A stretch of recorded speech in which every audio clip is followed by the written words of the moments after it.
আল্লাহ রাব্বুল আলামিন সূরা বাকারার ৬৫ নং আয়াতে বলেন, ওয়ালাকাদ আলিমতুমুল্লাযীনা আ'তাদাউ মিনকুম ফিস-সাবতি ফাকুলনা লাহুম কুনু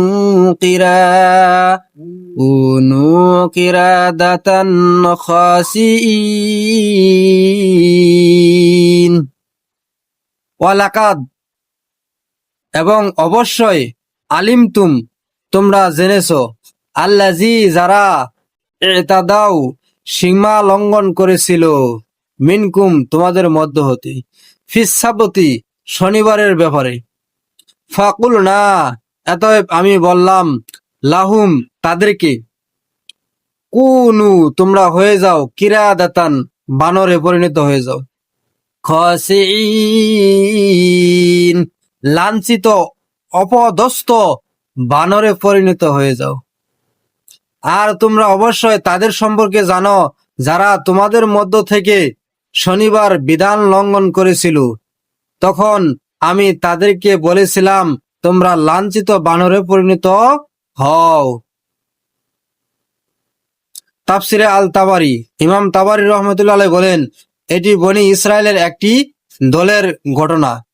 আল্লাহ তাদের জন্য শনিবারের মাছ শিকার নিষিদ্ধ করেছিলেন। পরীক্ষা স্বরূপ শনিবারে মাছ প্রচুর দেখা দিত আর অন্য দিন কম দেখা যেত। তারা কৌশল করে শুক্রবার জাল ফেলতো এবং শনিবার মাছ সংগ্রহ করত। এভাবে তারা আল্লাহর বিধানকে ফাঁকি দিতে চেয়েছিল। ফলে আল্লাহ তাদের প্রকৃত বানরে রূপান্তরিত করেন। তাফসিরে ইবনে আবি হাতিম, ইমাম আবু হাতিম রহমতুল্লাহ আলাইহি বিভিন্ন সাহাবী ও তাবিঈদের বর্ণনা উদ্ধৃত করেন যে এই শাস্তি ছিল বাস্তব। তারা কয়েকদিন জীবিত ছিল, তারপর ধ্বংস হয়ে যায়।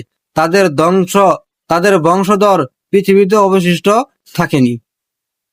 তাফসিরে আল বাগবী, ইমাম বাগবী রহমতুল্লাহ আলাইহি বলেন, এই ঘটনা সমুদ্রবর্তী একটি জনপদে ঘটেছিল। কোরআনের অন্য স্থানে সূরা আল আরাফ ১৬৩ থেকে ১৬৬ এই ঘটনা বিস্তারিত বর্ণনা এসেছে। যারা এই অবৈধতা করেছিল তাদের বানরে পরিণত করা হয় এবং তারা অপমানিত অবস্থায় জীবন যাপন করে। তাফসিরে আল কাশাফ, ইমাম জামাখশারি